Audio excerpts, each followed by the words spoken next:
Hello students, आज हम discuss करेंगे effect of hydrogen bonding on properties. तो कोई भी मॉलिक्यूल है उसकी जो प्रॉपर्टीज़ हैं, फिजिकल प्रॉपर्टीज़, उन पर हाइड्रोजन बॉन्डिंग का क्या इफ़ेक्ट होता है, इसके बारे में आज हम स्टडी करेंगे। आज हम इसको डिस्कस करेंगे। तो सबसे पहले हम पढ़ते हैं melting point and boiling point, गलनांक अथवा क्वथनांक। तो जब किसी मॉलिक्यूल में इंटरमॉलिक्यूलर हाइड्रोजन बॉन्डिंग होती है, अंतर आणविक हाइड्रोजन बंध बनता है, तो उसके अणु क्या हो जाते हैं, एसोसिएट हो जाते हैं, संगुणित हो जाते हैं। तो जब वो अणु संगुणित हो जाएंगे तो उनके बीच में जो बंध बनेगा हाइड्रोजन बॉन्ड, उसको तोड़ने में अतिरिक्त ऊर्जा खर्च करनी पड़ती है, जिस कारण से उनके गलनांक व क्वथनांक भी क्या हो जाते हैं, बढ़ जाते हैं। फॉर एग्जाम्पल एथिल अल्कोहल और ईथर का हम लेते हैं। तो एथिल अल्कोहल में स्ट्रॉन्ग हाइड्रोजन बॉन्डिंग होती है। तो इस स्ट्रॉन्ग हाइड्रोजन बॉन्डिंग के कारण इसका जो क्वथनांक है वो 78 डिग्री सेंटीग्रेड हो जाता है, जबकि ईथर जो है उसका कितना रहता है, -25 डिग्री सेंटीग्रेड, क्योंकि इसमें हाइड्रोजन बॉन्ड नहीं बनता है। इसी तरह वाटर और H2S है। तो वाटर में इंटरमोलिकुलर हाइड्रोजन बंधन के कारण एसोसिएशन हो जाता है, जिससे इसका क्वथनांक 100 डिग्री सेंटीग्रेड है, जबकि H2S जो है वो किस फॉर्म में रहती है, गैस फॉर्म में रहती है। तो ये स्ट्रॉन्ग इंटरमोलिकुलर हाइड्रोजन बॉन्ड के कारण होता है और इन दोनों में हाइड्रोजन बॉन्ड नहीं बनते हैं। तो जब किसी अणु में इंट्रामोलिकुलर यानी कि अंत आणविक हाइड्रोजन बंध बनते हैं, तो उनके मेल्टिंग पॉइंट और बॉइलिंग पॉइंट क्या हो जाते हैं, डिक्रीज होते हैं, क्योंकि इंट्रामोलिकुलर हाइड्रोजन बंधन के कारण जो अणुओं का एसोसिएशन है, संगुणन है, वो क्या हो जाता है, रुक जाता है। ये क्या करता है, प्रिवेंट करता है किसको, एसोसिएशन को। फॉर एग्जाम्पल है ऑर्थो नाइट्रोफिनोल और पैरा नाइट्रोफिनोल का। तो ऑर्थो जो नाइट्रोफिनोल है वो वाष्पशील होता है, स्टीम वोलेटाइल होता है, अर्थात रूम टेम्परेचर पर ही वो किस में कन्वर्ट हो जाता है, स्टीम में। तो ये जो ऑर्थो नाइट्रोफिनोल है, इसमें इंट्रामोलिकुलर हाइड्रोजन बंध बना है। एक ही अणु में दो जो इलेक्ट्रोनेगेटिव एटम है उनके मध्य हाइड्रोजन स्थित है, तो उनके मध्य बॉन्ड बना है। तो ये इंट्रामोलिकुलर हाइड्रोजन बॉन्ड के कारण इसमें जो एसोसिएशन है मॉलिक्यूल का, वो क्या हो जाता है, रुक जाता है, प्रिवेंट हो जाता है। जबकि पैरा जो नाइट्रोफिनोल है उसमें इंटरमोलिकुलर हाइड्रोजन बंध है, अंतर आणविक हाइड्रोजन बंध बना है, जिससे अणु क्या होते चले जाएंगे, एसोसिएट होते चले जाएंगे, और जिसके कारण से इसका जो क्वथनांक है वो क्या हो जाता है, 114 डिग्री सेंटीग्रेड हो जाता है, जबकि इसका क्या रहता है, ऑर्थोनाइट्रोफिनोल का 45 डिग्री सेंटीग्रेड। नेक्स्ट है सॉल्युबिलिटी, विलेयता। तो जब कोई जो सॉल्यूट है वो सॉल्वेंट के साथ क्या बनाता है, हाइड्रोजन बॉन्ड बना लेता है, इंटरमोलिकुलर जो है हाइड्रोजन बॉन्डिंग उसमें हो जाती है, तो उसकी विलेयता जो है सॉल्यूट की सॉल्वेंट में क्या हो जाती है, बढ़ जाती है। मोस्ट कॉमन एग्जांपल है अल्कोहल और शुगर का। तो अल्कोहल और शुगर जो है पानी के मॉलिक्यूल्स के साथ क्या बनाते हैं, इंटरमोलिकुलर हाइड्रोजन बॉन्डिंग, जिसके कारण ये पानी में क्या हो जाते हैं, विलयशील हो जाते हैं। परंतु जो हाइड्रोजन बॉन्ड नहीं बनाते हैं, जो सोल्यूट सॉल्वेंट के साथ हाइड्रोजन बॉन्ड नहीं बनाते हैं, तो उनकी जो सॉल्युबिलिटी है वो क्या हो जाती है, वेरी लो होती है, बहुत ही कम होती है। फॉर एग्जांपल है ईथर, एस्टर। तो ये वाटर के साथ हाइड्रोजन बॉन्ड नहीं बनाते हैं, हाइड्रोकार्बन जो है वो भी हाइड्रोजन बॉन्ड नहीं बनाता है, इस कारण से वो क्या हो जाते हैं, लेस सोल्यूबल है। मोस्ट कॉमन अदर एग्जांपल है सैलिसिलिक एल्डिहाइड का। सैलिसिलिक जो एल्डिहाइड है उसमें इंट्रामोलिकुलर हाइड्रोजन बॉन्ड होता है, जिसके कारण से वो लेस सोल्यूबल होता है। परंतु जो पैरा हाइड्रोक्सी बेंजल्डिहाइड है वो क्या हो जाता है, इंटरमोलिकुलर अंतर आणविक हाइड्रोजन बंध के कारण क्या हो जाता है, वाटर में सोल्यूबल होता है। नेक्स्ट है physical state of H2O and H2। Water and H2S hydrogen sulphide जो गैस है उसकी भौतिक अवस्था। तो वाटर जो है लिक्विड फॉर्म में रहता है, जबकि H2S जो है गैस फॉर्म में रहती है। इसका भी क्या कारण है, H2O में ऑक्सीजन की जो विद्युत ऋणता है सल्फर से क्या होती है, अधिक होती है, जिसके कारण H2O में हाइड्रोजन बंधन होता है और इसके मॉलिक्यूल क्या हो जाते हैं, एसोसिएट हो जाते हैं, जिससे ये किस फॉर्म में रहता है, द्रव अवस्था में। परंतु H2S में जो है हाइड्रोजन बंधन नहीं होता है, जिसके कारण से ये इसके अणु दूर दूर रहते हैं और ये किस फॉर्म में रहता है, गैस फॉर्म में। नेक्स्ट है डेंसिटी ऑफ आइस, बर्फ का जो घनत्व है, डेंसिटी है, वो पानी की अपेक्षा क्या होती है, कम होती है। तुमने देखा होगा कि बर्फ को जब हम पानी में डालते हैं तो वो पानी में तैरती रहती है। तो इसका भी क्या कारण है, इसकी स्ट्रक्चर है।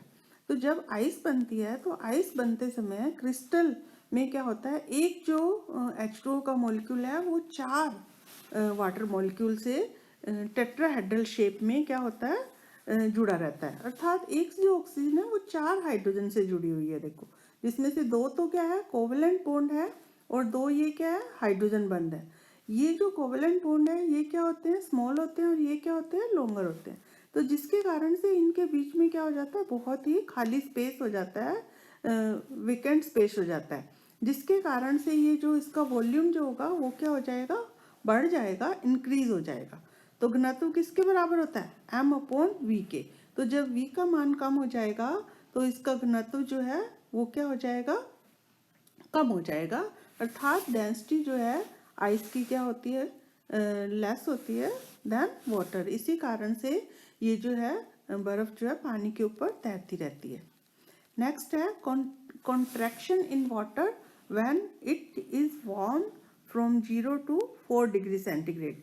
यानी कि जब हम आइस को जो कि 0 डिग्री सेंटीग्रेड पर है, जब इसको गर्म करते हैं 4 डिग्री सेंटीग्रेड तक, तो उसके वॉल्यूम में क्या होता है, कमी आती है, अर्थात वाटर जो है वो सिकुड़ता है, उसका कॉन्ट्रैक्शन होता है।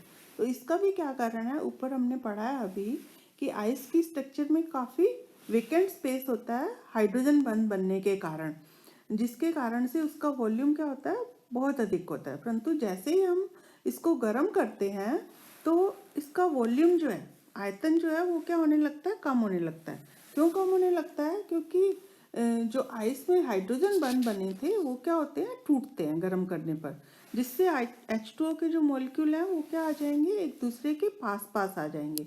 अर्थात वॉल्यूम क्या हो जाएगा, कम हो जाएगा।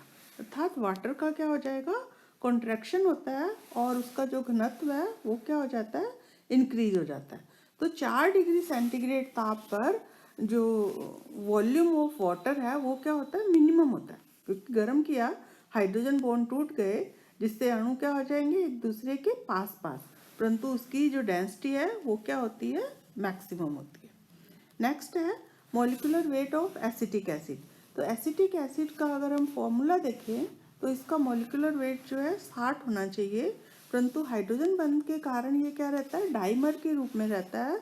तो इसका जो मॉलिक्यूलर वेट है वो कितना हो जाता है, 120 हो जाता है हाइड्रोजन बंध के कारण, अर्थात जितना होना चाहिए उसकी अपेक्षा डबल हो जाता है। नेक्स्ट है स्टेबिलिटी ऑफ क्लोरल हाइड्रेट। तो क्लोरल हाइड्रेट जो होता है CCl3CHO, इसे क्लोरल कहते हैं। इसमें जब एक वाटर मॉलिक्यूल हो तो इसे बोलते हैं हम क्लोरल हाइड्रेट, जिसकी स्ट्रक्चर कैसी होती है, CCl3CHOH, यानी कि एक ही कार्बन पर क्या है, 2 OH ग्रुप जड़े हैं। तो जब किसी मॉलिक्यूल में एक कार्बन पर 2 OH समूह हो तो ये हमेशा क्या होता है, अस्थायी होता है। परंतु क्लोरल हाइड्रेट जो है वो स्थायी होता है। उसका भी क्या कारण है कि इसमें जो ये OH समूह है, ये Cl के साथ क्या कर लेता है, हाइड्रोजन बॉन्डिंग कर लेता है, क्योंकि ये ऑक्सीजन क्या है, अधिक विद्युत ऋणी तत्व है, जिसके कारण इस पर H पॉजिटिव चार्ज आता है, और ये Cl के साथ क्या बना लेता है, हाइड्रोजन बंध बना लेता है, और दोनों जो OH ग्रुप है वो इस Cl के साथ क्या बना लेते हैं, हाइड्रोजन बंध, जिसके कारण से ये क्या हो जाता है, स्टेबल हो जाता है। नेक्स्ट जो है एसिडिटी ऑफ कार्बोक्सिलिक एसिड। तो कार्बोक्सिलिक जो एसिड है, यदि उनका जो कार्बोक्सिलेट आयन है उसमें अंत आणविक हाइड्रोजन बंद हो जाए तो उसकी स्थायित्व क्या हो जाता है, इंक्रीज हो जाता है, जिससे उसकी एसिडिक स्ट्रेंथ जो है वो क्या हो जाती है, बढ़ जाती है। फॉर एग्जाम्पल है सैलिसिलिक अम्ल। तो सैलिसिलिक एसिड में जब एक H बाहर निकल जाता है तो क्या बनता है, सैलिसिलेट आयन। तो ये सैलिसिलेट जो आयन है, हाइड्रोजन इस OH बंध के H के साथ हाइड्रोजन बंध बनाकर क्या हो जाता है, स्थायी हो जाता है, जिस कारण से ये जो अम्ल है वो क्या हो जाता है, पैरा हाइड्रोक्सी जो बेंजोइक एसिड है उसकी अपेक्षा प्रबल हो जाता है, क्योंकि पैरा हाइड्रोक्सी बेंजोइक एसिड में अंत आणविक हाइड्रोजन बंध जो है वो पॉसिबल नहीं होता है, जबकि इसमें क्या होता है, पॉसिबल होता है। इस कारण से ये क्या है, प्रबल अम्ल की तरह व्यवहार दर्शाता है। नेक्स्ट है acid strength of acid halides. तो एसिड हैलाइड्स जो है इसमें फ्लोरीन की विद्युत ऋणता क्लोरीन से अधिक है। इस कारण से HF को क्या होना चाहिए, प्रबल अम्ल होना चाहिए, क्योंकि H आयन इसमें से सुगमता से निकल जाने चाहिए, परंतु ये अत्यधिक दुर्बल अम्ल होता है। इसका कारण है कि HF जो है उसमें हाइड्रोजन बॉन्ड होता है, हाइड्रोजन बंध बनता है। कौन सा, इंटरमोलिकुलर, अंतर आणविक हाइड्रोजन बंध बनता है, जिसके कारण से उसके pKa का मान क्या हो जाता है, बढ़ जाता है, जिस कारण से ये किसकी तरह बिहेव करता है, वीकेस्ट एसिड की तरह बिहेव करता है। तो ये तो था effect of hydrogen bonding on properties of molecule या सब्सटेंस। Thank you.